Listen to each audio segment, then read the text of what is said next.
Hi అండి, welcome back to my channel. ఈరోజు video వచ్చేసి బుద్ధం హనుమాన్ టెంపుల్ గురించి అండి. ఇక్కడ ఆంజనేయ స్వామి ప్రతిమ, జీవ ప్రతిమ.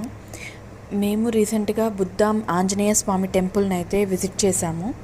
ఆ వీడియో నేను మీకు షేర్ చేస్తున్నాను. ఈరోజు గుళ్ళో అయితే హోమం జరుగుతూ ఉంది. ఒకరు హోమం చేయించుకుంటూ ఉన్నారు. ఆ వీడియో అన్నమాట. బుద్ధం హనుమాన్ టెంపుల్ వచ్చేసరికి ఈ ఆంజనేయ స్వామి ఆలయాన్ని శ్రీ రామ్ చరణ్ మహారాజ్ గారు స్థాపించారు. ఈ ఆలయం చాలా శక్తివంతమైనదండి. ఇక్కడ ఆంజనేయ స్వామి ప్రతిమ, జీవ ప్రతిమ, మనం పిలిస్తే పలుకుతుంది. ఈ ఆలయం అయితే చిన్న ఆలయం అండి. ఈ ఆలయం బుద్ధం బస్ స్టాండ్ పక్కనే ఉంటుంది. అంటే పక్క నుంచి కొంచెం లోపలికి వెళ్ళాలి. చాలా దగ్గరగా ఉంటుంది ఈ ఆలయం. ఈ ఆలయాన్ని ప్రతిష్ఠించిన రామ్ చరణ్ మహారాజ్ గారు రామభక్తులండి. ఆయన పరమ రామభక్తులు. ఆయన రామనామం తప్పితే ఇంకా వేరే ఏది పట్టించుకోకుండా రామనామంతోనే జపిస్తూనే ఉండేవాళ్ళు. రామనామ కీర్తనం ఊరూరు తిరుగుతూ చేస్తూ ఉండేవారు. ఆయన ఈ హనుమాన్ టెంపుల్ని ప్రతిష్ఠించారు. ఒకసారి బుద్ధం గ్రామంలో రామ్ చరణ్ మహారాజు గారు లేని సమయంలో అక్కడ కలరా వ్యాధి అయితే బాగా వ్యాపించి ఉందంట.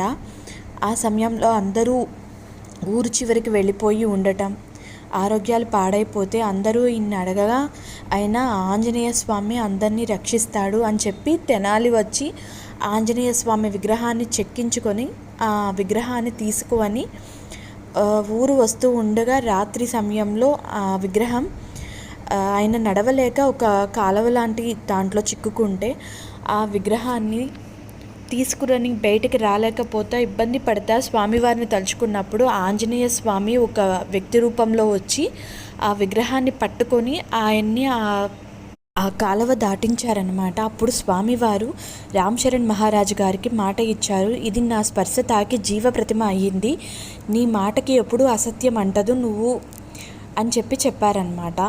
అప్పటి నుంచి ఈ హనుమాన్ ప్రతిమ పిలిస్తే పలుకుతుంది. ఇక్కడ హనుమాన్ని పవన్ కుమార్ అని పిలుస్తారు. ఈయన విగ్రహాన్ని పట్టుకొని ఆయన విభూది పెట్టుకొని స్వామివారికి అభిషేకం చేయించి ఏ కష్టమైనా సరే ఖచ్చితంగా తీరుతుందండి. మనకి ఏదైనా చెప్పుకోలేని బాధ కష్టాన్ని తీరాలనుకున్నప్పుడు ఈ ఆంజనేయ స్వామి ప్రతిమను పట్టుకొని స్వామివారికి చెప్పుకుంటే ఆ కష్టం అయితే తీరుతుంది. తర్వాత స్వామివారికి పూజ చేయించుకొని ఆకు పూజ అవి చేయించుకోవడం చాలా మంచిది. ఈ ఆంజనేయ స్వామి ప్రతిమ చాలా శక్తివంతమైందండి. పూజ చేయించుకోవాలి అనుకునే వాళ్ళు ముందు రోజే ఫోన్ చేసి వెళ్ళండి.